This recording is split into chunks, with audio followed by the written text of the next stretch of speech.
Hello दोस्तों, आपका स्वागत है हमारे इस वीडियो में। और आज हम बात करेंगे टीसीएस का।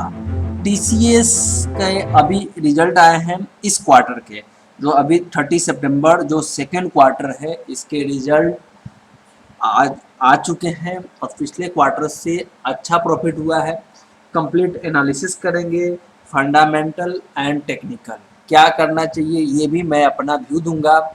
और ये मेरा व्यू एजुकेशनल होगा, कोई भी ट्रेडिंग या ट्रेडिंग पर्पज से नहीं होगा। अगर आप ट्रेड या इन्वेस्टमेंट डिसीजन लेते हैं तो अपने फाइनेंशियल एडवाइजर से जरूर राय ले लीजिए। हमारे व्यू पे कोई भी प्रॉफिट या लॉस होता है उसकी रिस्पॉन्सिबिलिटी हमारी नहीं है।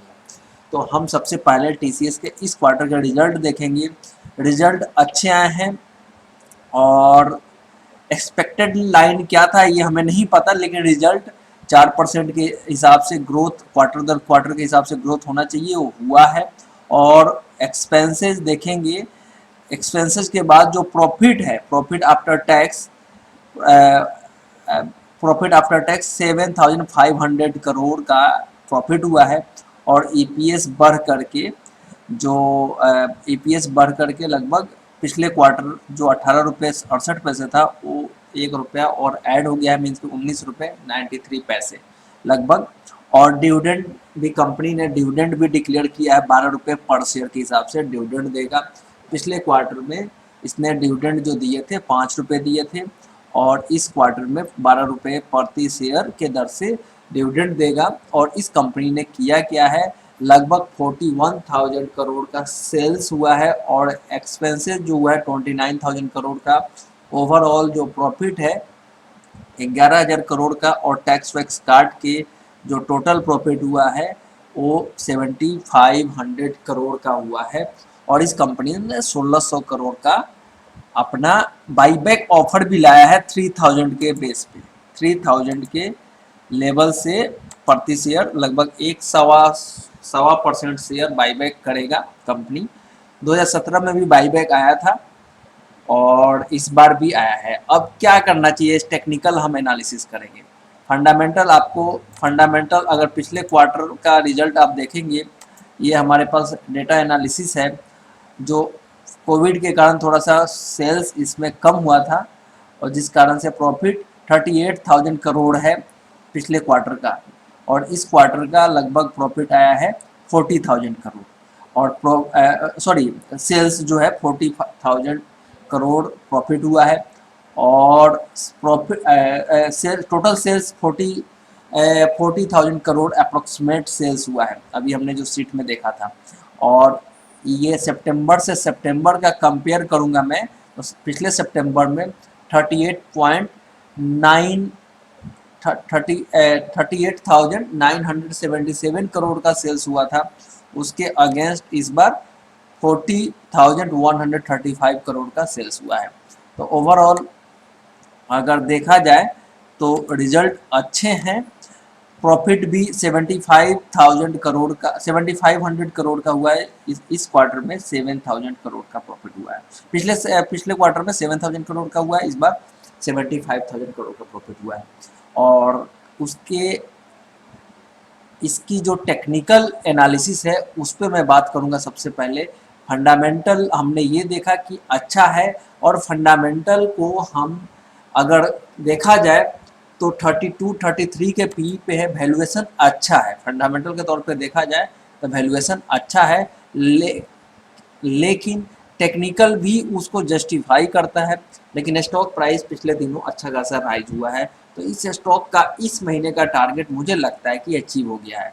किसी भी कारणवश ऊपर जाता है, कौन से लेवल पे, 2830 मैक्सिमम अपसाइड का जो टारगेट है 2830, वहां पे जाकर के प्रॉफिट या उसको शॉर्ट साइड डिसीजन लिया जा सकता है अगर अपर रेंज में जाता है। तो मुझे नहीं लगता है, अगर लेवल टूटेगा तो हम 2690 और उसके नीचे भी जाते हुए देखेंगे।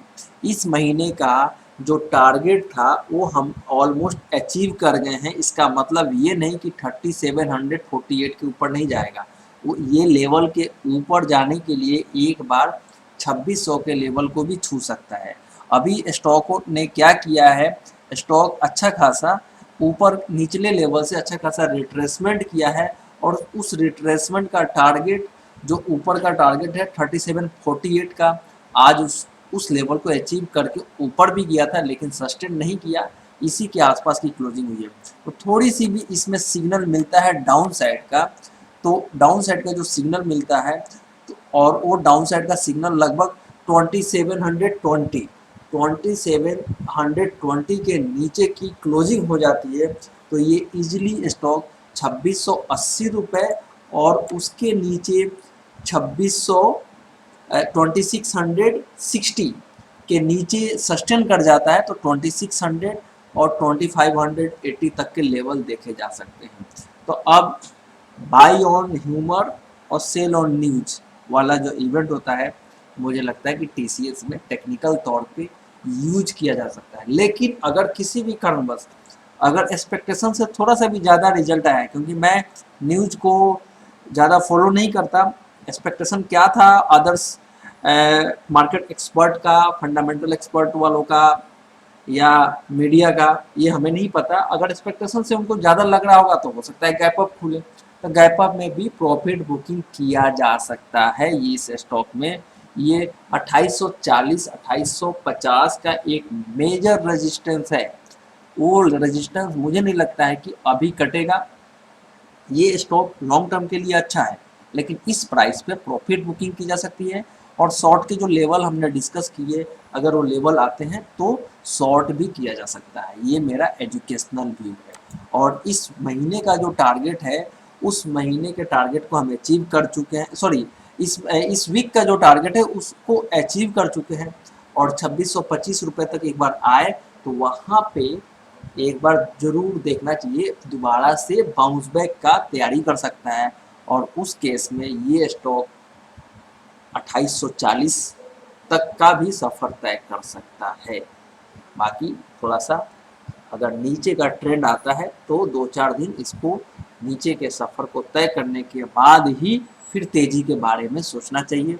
उसमें अगर कुछ कमेंट होगा तो और कुछ स्टॉक जिस तरीके से मैंने एनालिसिस किया, कंपलसरी नहीं है कि इसी तरह, क्योंकि न्यूज बेस्ड काउंटर का परफेक्ट एनालिसिस करना मुश्किल है। टीसीएस के रिजल्ट जो आए हैं और जिस तरीके से मार्केट में आउट परफॉर्म किया है, उस बेसिस पे मैं इस स्टॉक को एनालिसिस कर रहा हूँ। कोई गैन टाइम प्राइस के एनालिसिस को फॉलो करते हुए, टाइम साइकिल को फॉलो करते हुए ये नहीं बोल रहा हूँ। लेकिन एक चीज़ मैं बता दूँ, एस्ट्रोलॉजिकली अगले वीक में करेक्शन है, तो अभी इस वीक में 2 दिन का टाइम है। अब ये 2 दिन में स्टॉक 2840 की तरफ जाएगा कि 2640 की तरफ जाएगा, ये कल डिसाइड करने दीजिए। गैप अप के केस में 2840 जाता है, वहाँ से भी हम प्रॉफिट बुकिंग देखेंगे। तो ये है व्यू मेरा इस स्टॉक का। वीडियो अच्छा लगे तो लाइक कीजिए। Thanks for watching this video. Okay.